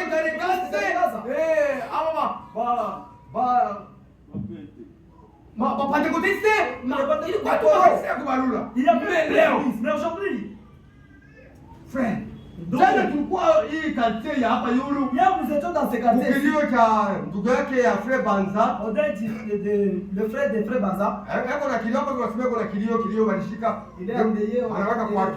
Là Frère Banza kuna kilio. Frère Banza. Wakati tunaenda kule frère, makanisa frère, hapa kanisa. Lingine kuna imba hapa, lingine kuna imba sur d'autres chants. Paka ile quartier. Sur le même quartier là. Moi wote mko nafia mabrevi pamoja. Vous cherchez le même brebis. Est-ce que ni mambo ya kweli? Ça c'est signe bon. Ce sont des arbres. Sasa ule baliambia ni nani? Ni wewe puze. Wakati unaona ile mambo inafika. Quand vous voyez ça, pourquoi tu sais la mambo ya makanisa? Pourquoi tu es wa kulingana avec les choses des églises? Kanisa inabakia mutilation. L'église va rester mu mateso. Ni mambo ya vierge ça. Ça c'est pour l'affaire de vierge ça. Bako naangalia sasa dunia vile konenda. Regarde comment la monde avance. Wakati vitu vinaanza kuchanger. Quand les choses changent. Makanisa inakuwa ya mingi. Il y a maintenant tant d'églises. Kusema michi ingine ndio inachipuka. Bourgeon aussi. Si c'était possible, kama liwezekana, même les élites seront séduits. Même bateule batatongoza. Toi, hii makanisa nayo itafanya maajabu. Parce que les églises feront aussi des oracles. Sasa shie etanki watoto ya Mungu. Maintenant shie comme les enfants de Dieu. Si tuko wenye kufundisha kweli. Comme nous sommes bien enseignés. Comment tutabakia frère ni wakati ya prière, bantu beko na kuya ba mingi. C'est le moment de la prière où il y aura beaucoup de gens. Wakati frère. Hapa sasa bantu wakati ya Qur'an sumeni bantu unaenda makanisa. Katikati ya juma les gens qui sont nombreux. Depuis tunaanza kutafuta makuta. Depuis qu'on cherchait l'argent. Wewe aya enea. Même aujourd'hui ça ne suffit pas toujours. Utaitafuta miaka ngapi ndio ikueneye? Tu vas les chercher pendant combien d'années pour que cela soit suffi? Uko na lofu na kumakutano njuu ya mambo ya mwili. Tu t'absentes même à l'église à cause de Siku utabakia frère. Quand tu vas unaona ile makuta unaweza kutafuta sima itakusaidia kukiri. tu verras maintenant l'argent que tu cherchais qui s'en Bible inasema ile siku. La Bible dit ce jour-là. Asema ni argent. Nata makuta. Ni l'or. Nata dhahabu. Haiwezi kubasauver. Ça ne peut pas vous sauver. Amen. Aïe sauver mon Dieu. Ça ne peut sauver personne. Ni siku ya mubaya. C'est le jour mauvais. Sofoni iendelesha mkusoma na Sofoni. Veza yako. Nazaa. Haitakudelivrer. Ne peut jamais te délivrer. C'est pourquoi aujourd'hui. Wakati unasikia roho yako. Quand vous écoutez ça. Liko nasema. Ton esprit parle. Usifanye kitu nguvu. Ne faut pas endurcir ton cœur. Usifanye kitu nguvu. Ne faut pas s'endurcir. Isikuye siku ya revolte. Que cela ne soit pas le jour de révolte. Siku ya kasirani ya Mungu. Le jour de la colère de Dieu. Ikufikie frère. Cela t'arrive. Tu seras malheureux. Tunapointe mu maalama moya moya. Nous avons pointé certaines choses que Dieu vous a dit. Mais na leo frère wewe balikuwa na position. Jusqu'à maintenant vous n'avez pas la position d'où. Na leo wewe balikuwa sema tuko wasafiri. Jusqu'à présent tu sais pas que tu es pèlerin. Au yeye sema dunia tunatafuta kuiacha leo. Jusqu'à présent tu sais pas que leo na kesho tunaiacha. Demain ou après demain on va passer. Ile siku banje tubatenda. Maintenant quand nos frères iront, wewe unabakia. Toi tu vas rester. Uko na connaissance ya vérité. Il y a la ufahamu ya ukweli. Ile mambo itafika. Des choses qui doivent venir là. Est-ce que tu vas oh frère nitakuwa ta vierge folle. Mais je préfère être vierge folle. Ndugu, hii mambo ya teketeka unashinda. Des choses faciles si tu es sasa vierge folle utaweza wewe. Maintenant vierge folle tu sauras. Bale batantoka ba vierge folle. Bikira wa Mungu. Bale wengine sasa hawana na connaissance ya mzuri. Ce sont les gens qui n'ont pas la connaissance. Neema wa résister ile mambo. Je peux les accorder. Wewe Mungu asimamisha kutamkuywa kweli. Après avoir connaître la vérité. Na kuifulia au pied. Et tu les rejettes. Hakuna sacrifice ndio ule mtu. Il n'y a pas de sacrifice pour toi. Wewe unajua vyote kweli. Toi tu connais déjà la vérité. Mais unacheza na neno ya Mungu. Mais tu joues avec Mungu atafanyisha neema. Dieu fera la grâce. Comme ignorance. Dans cela comme tout ça. Mais wewe unajua vérité. Mais toi tu connais au kweli. Hautakuwa ni dikira mpumbavu. Tu ne seras jamais bikira mpumbavu qui veut dire vierge folle. Kwa maana c'est pourquoi omba Mungu. Prie Dieu. Ukufu yatapa sasa. Que tu puisses mourir même maintenant. Ndio kama unakufa. Parce que si tu meurs, tu es kuzaliwa mpya. Utaonekana pale siku. Tu dois apparaître ce jour-là. Mais kama ile siku. Mais si ce jour-là inakukuta, te trouve. Uyakufa, tu n'es pas décédé. Utapata la marque de la bête. Peut-être tu auras même la marque de la bête. Utakatana na imani yenyewe. Tu vas relier même ta foi. Utaikuta kwa mambo ya nguvu sana frère. Ili hauna nayo wazo. Donc tu n'es pas ili itapita kwa dunia. Ce qui va passer dans le monde. Sasa vile kutakuwa mambo ya mbaya. Il y aura des horribles affaires dans ce monde. Mungu anakufanyisha kwa neema. Dieu te fait grâce. Anakupatia kwa kazi chakula uko unapata. Il t'a donné quelque chose, tu reçois même à manger. Chakula na chakula, chakula na chakula na chakula yenyewe. Parce qu'il est écrit à manger et à boire ça suffit. Mutafute mbele ufalme wa mbingu. Cherchez premièrement le royaume de Dieu et sa justice. Ili vyote Mungu anajua sema. Le reste Dieu va s'en occuper. Et Dieu te donne même les travaux. Tu as mangé. Mais tu te rebelles à Dieu pourquoi? Tu refuses d'aller à Dieu pourquoi? Dieu a fait l'erreur pour te faire comme ça. Il y a les autres qui prient mais qui n'ont pas de travail. Mais Dieu te donne des travail. Tu vas les tanks ici que Dieu t'avait appelé. Tu préfères maintenant le casser fou. Mais frère, donc c'est Dieu ici. Il est celui qui est compliquant. C'est lui qui est compliquant. Et tu c'est eux qui compliquent Dieu. Donc maana Mungu anakupatia tu sabotes. Il ne te donne pas. Tu as un texte, qu'est-ce qu'il doit faire? Je vous dis, Dieu va faire quoi sur nous? La parole nous a donné. La vie éternelle nous a donné. Son esprit nous a donné. Tu veux encore quoi? Tu veux encore quoi? Tout il nous a donné. Les stars sont trop. Il est descendu de coup. Il nous a donné tout. Il n'a rien laissé. Il nous a tout donné. Mais là toi, à cause de lui, qu'est-ce que tu lui as donné? C'est une question. Toi, à cause de Dieu, tu lui as donné quoi? Des rébellions?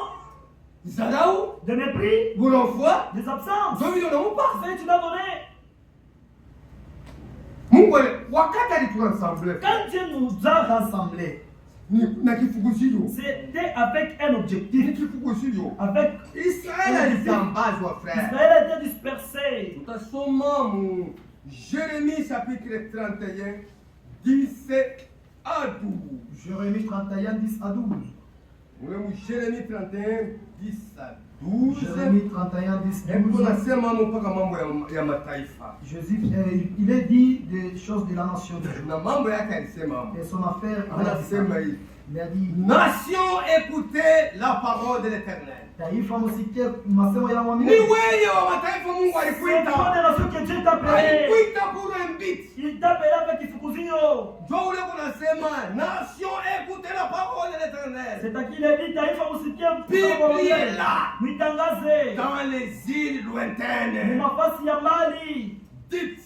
Mwambie. C'est lui qui a dispersé Israël. Ule alizambasha Israeli. Les rassemblera. Atabakusanyika. Ndio ili kunemwambia. Ule alizambaza Israel. Ni Mungu. Ataacha kuwakusanya. Là il les a encore rassemblés. Ndio mwambia sema mwema wa mataifa. Mungu vile. Dites cela. Israeli yako taifa yake. Anakuwa Israël c'est taifa. son peuple. Mungu alimzambalisha ndio kifukuzio. Sasa bila tunamrasamble. Comme il a rassemblé, nous des nations. Tafuta kuisha. Notre affaire va terminer. Mwanze kuhubiri vile. Il faut commencer à prêcher comme ça. Washia mbali yote Mungu anahubiri Dans vile. les îles lointaines. Mungu alimzambaza wakati Il a dispersé. anamkusanya Il frère. a encore rassemblé. Il regardera comme les bergers gardent son troupeau. Atangalia sasa vile ule anakuwa anaongoza Car bake. l'Éternel rachète Jacob Kwani wa milele aliokoa Yakobo et le délivre de la main de plus fort que lui. na akamokoa mikono ya ule wa nguvu kupita yeye. Tunaona bale balikuwa nguvu. Israeli Hapa Israeli alibatosha wanakuwa na nguvu. Israël Ya nguvu est sana. devenu fort. Mungu alibaokoa. Dieu nous a Alibatosha délivrés. kwa mikono ya bale Il balibavukaka. les a délivrés à qui ils avaient. Alibazambaza na hizo wale banyang'anya. Mungu alibatosha tena kwa mikono ya bale bale. Dieu les a autant que délivrés. Alibarudisha mtaifa Les yake. a ramenés dans leur nation. Hapa beko nguvu Ils frère. sont forts. Ule beaucoup. alisema vile ni Celui Mungu. qui a dit ça, Na ule c'est Dieu. kunafanya vile ni Et Mungu. celui qui fait ça, c'est Dieu. Ils viendront et pousseront le cri de joie sur les hauteurs de Sion. Batakuja na batalalamika malalamiko ya furaha pale kwa mlima ya Sioni.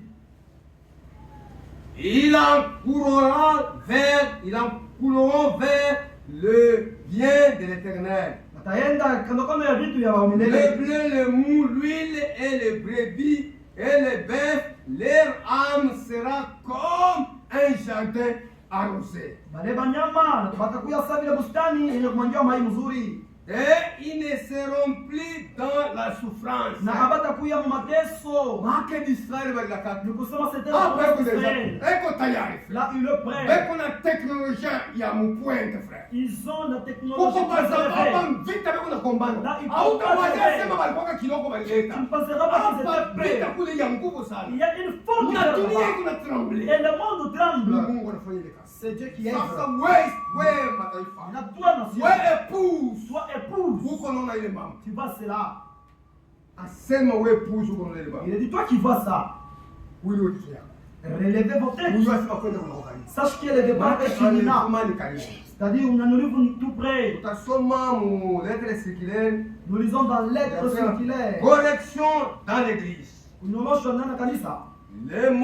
Les manteaux babyloniens. Ile nguo ya Babiloni. Maana mamingi wanakuja kwa na manteaux babyloniens. Bon nombre de gens sont restés avec le manteau de Babylone. Wakati l'église leko le nyorosha, Aussi, watu wapenda les kupatia kwa na mafundisho ya Babiloni. gens ne veulent pas faire rester avec l'enseignement Wakati babylonien. mtu weko na mkorije, Quand on corrige un homme, anashirika il frère, se rite beaucoup. anatomboka. Il se rebelle. Eko na manteaux babyloniens. Il a juste le manteau Acha babylonien. kuvuana ile mkoshi ya Il kibabeli. a ce manteau babylonien. Confusion. Il a Mufuruko. Juu Babylone ni confusion. Parce que Babylone est Mufuruko. Maana kuna manteau ya confusion. Il a le manteau de Eko mwenye Mufuruko. kuvuana na confusion. Il porte la confusion. Page 3 et page 4. Page 4. Aina na Ceci n'est pas des paragraphes. tasoma. Nous lisons. Mais un prophète de Dieu est un prophète, parole, Munabii wa Mungu anakuwa ni munabii neno qui ne porte pas la confusion. ye ashiletaka mvuruko. Ndio kwa maana wakati message tulikuwa tupokea prophète, Nous avons reçu le prophète. confusion. Nous ne sommes pas mu mvuruko. Mtu ashiletaka confusion. Parce que le prophète ne Comment porte leo pas la makanisa confusion. kuna confusion? Mais pourquoi les Maana églises watumishi wa Mungu sont wako na mabifuguzio. Ça veut dire les serviteurs de Kanisa wako na maobjectif. Dans l'église, ils sont Ndio kwa maana dans wanaflonger peuple ya Mungu mu confusion. pourquoi ils plongent le Neno ya Mungu haina na confusion. La parole de Dieu n'a pas de Kama confusion. tunaileta mpaka vile Si tunaileta. nous la portons très Na maneno bien, ya Mungu. même les enfants de Dieu, Calme. ils seront calmes. Na watumishi wa Mungu. Les serviteurs de Ndio Dieu, tunaendelea mzuri. ils continuent Kama bien. unaona kuko mvuruko, Si vous voyez des troubles, kuko wengine wa il kimwili, y a des gens charnels, wengine wa kiroho. les autres spirituels. Mais qui l'a fait sortir et qui fait entrer la clarté de la vérité, Yanakuwa natosha, anakuwa naingisha tena ile mwangaza ya de ukweli la parole de Dieu. ya neno ya Mungu. Tout homme qui apporte la confusion Kuna mtu wote analeta mvuruko, est lui-même confusion. yeye mwenyewe ni mvuruko. Cha kwanza yeye mwenyewe kwa confusion. Premièrement, Ndio aleta confusion confusion sana. pour Ake maandiko asisikie. Il ne Ndio comprend kwa maana pas. atavuka na wale C'est wanamshikia. pourquoi il va troubler même ceux-là qui l'entendent. Et celui qui a clarté et celui qui a la clarté de Dieu Na ule anakuya na mwangaza ya Mungu, apporte la clarté. analetaka mpaka mwangaza. Et nous savons qu'il est écrit dans le prophète. Na tunaweza kwamba inaandikwa ndani ya manabii. Celui à qui ma parole a été accordée Kwa ule neno ilipewa, proclame ma parole. anatangaza mpaka neno. Iko mu Jérémie 23, 28. Jérémie 23, 28, vous allez trouver ça. Après cela, Kisha ile il est écrit: imeandikwa, qu'y a-t-il en commun entre la paille et la balle et le bleu? nini inakuya mmoja katikati ya hii ngano Na makapi. na makapi? Jérémie 23, le vidéo. Jérémie 23, on continue. Vous allez trouver Il ça. faut effectivement distinguer ces choses. Inapashi kuachanisha hii bibi. Ndio kwa maana nilisema ile siku C'est pourquoi ce jour-là j'avais dit, wakati bantu tunafika mkipo wanaenda kupula malaki. nous sommes arrivés au temps où les gens arrangent maintenant la Kama wanaenda haricot. kupula malaki, Il faut arranger la haricot.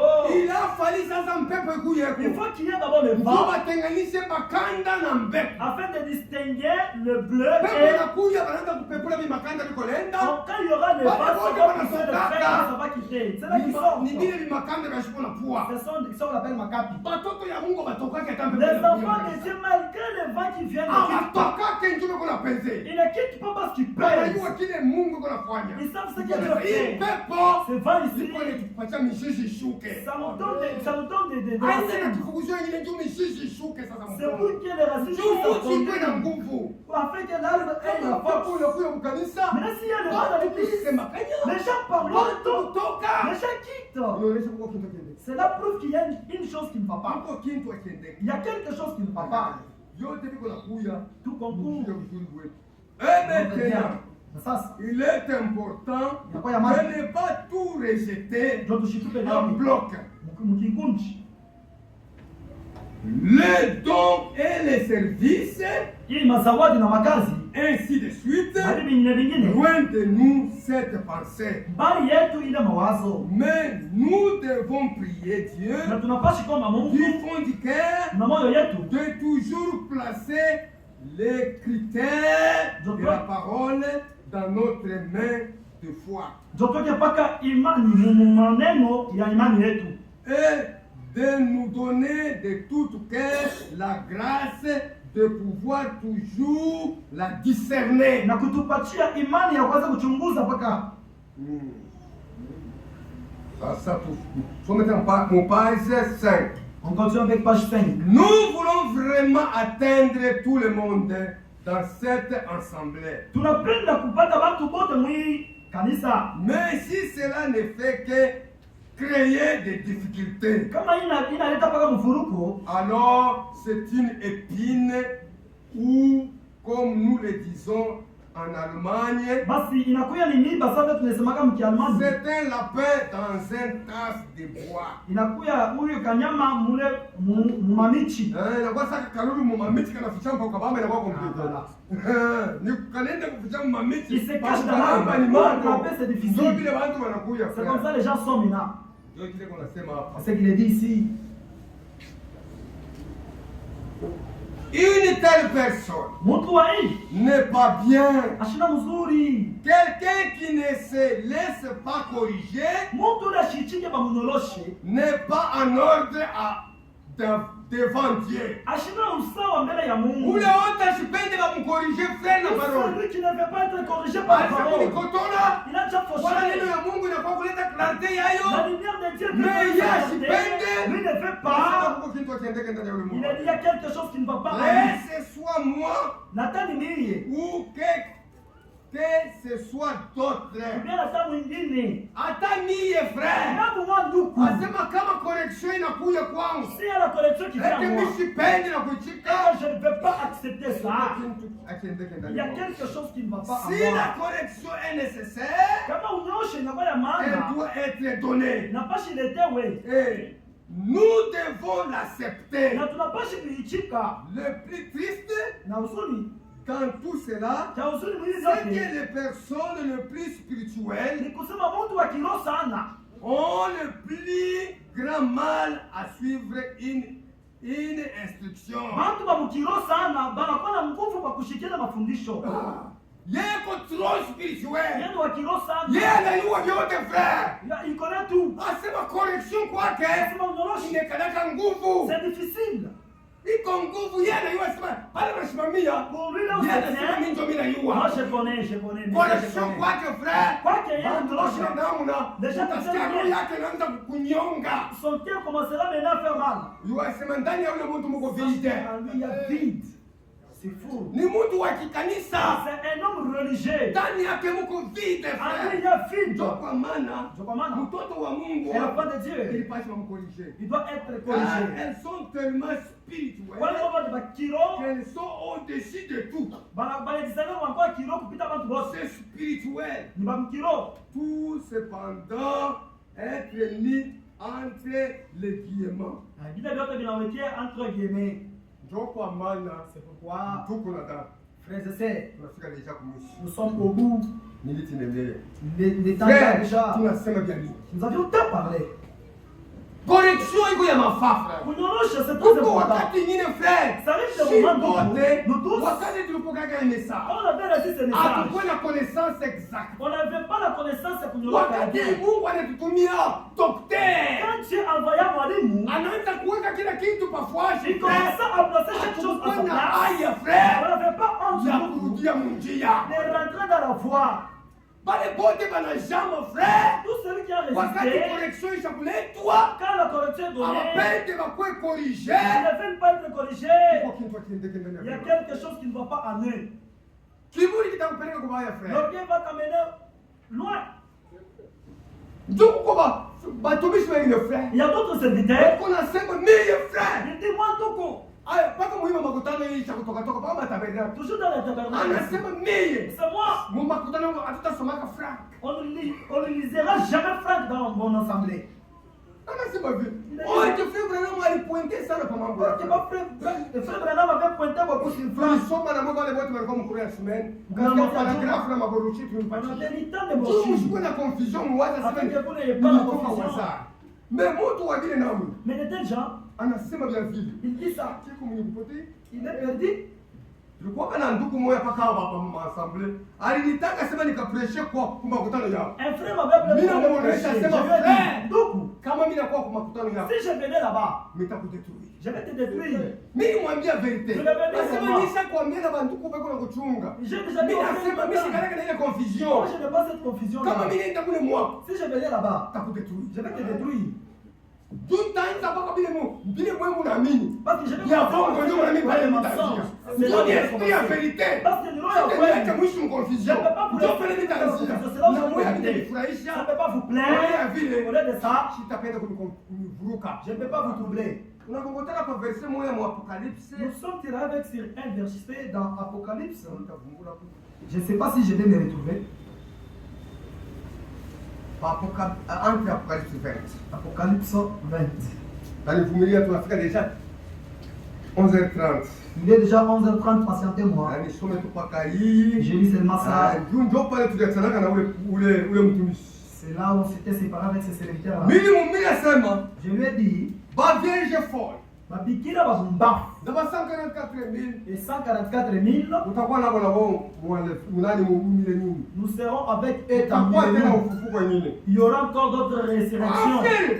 Les autres résurrections. Je lui dis, première résurrection, pourquoi ya kwanza ina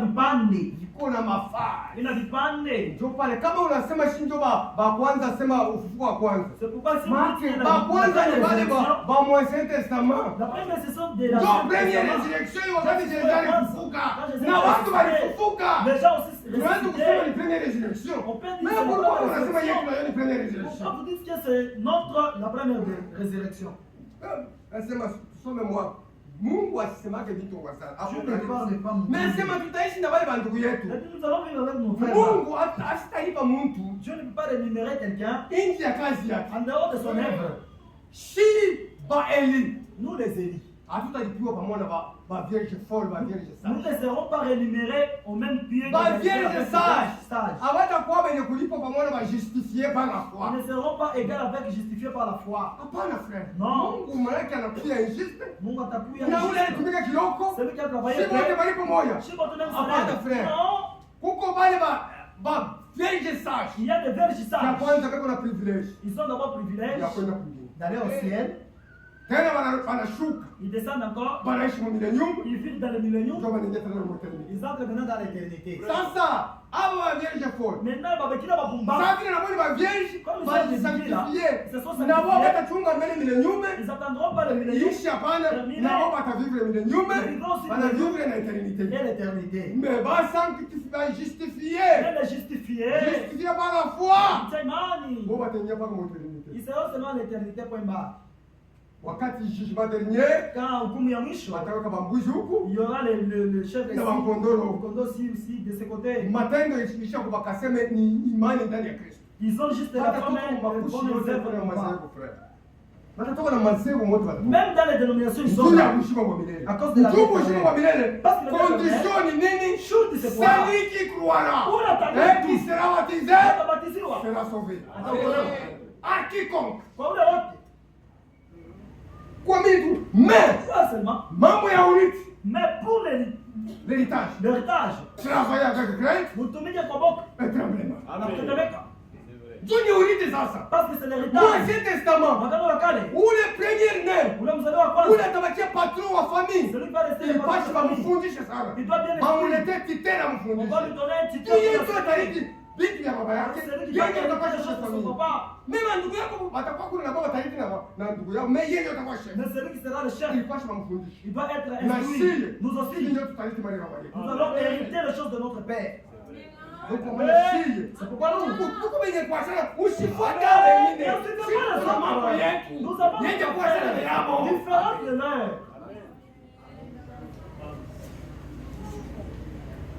Apocalypse 3:4. Apocalypse 24. Apocalypse 24. J'ai vu des trônes. Nikaona maenzi. Ceux qui s'y assoient, na wale wakasekala fit donner le pouvoir de juger. Bakapata uwezo ya kukumu.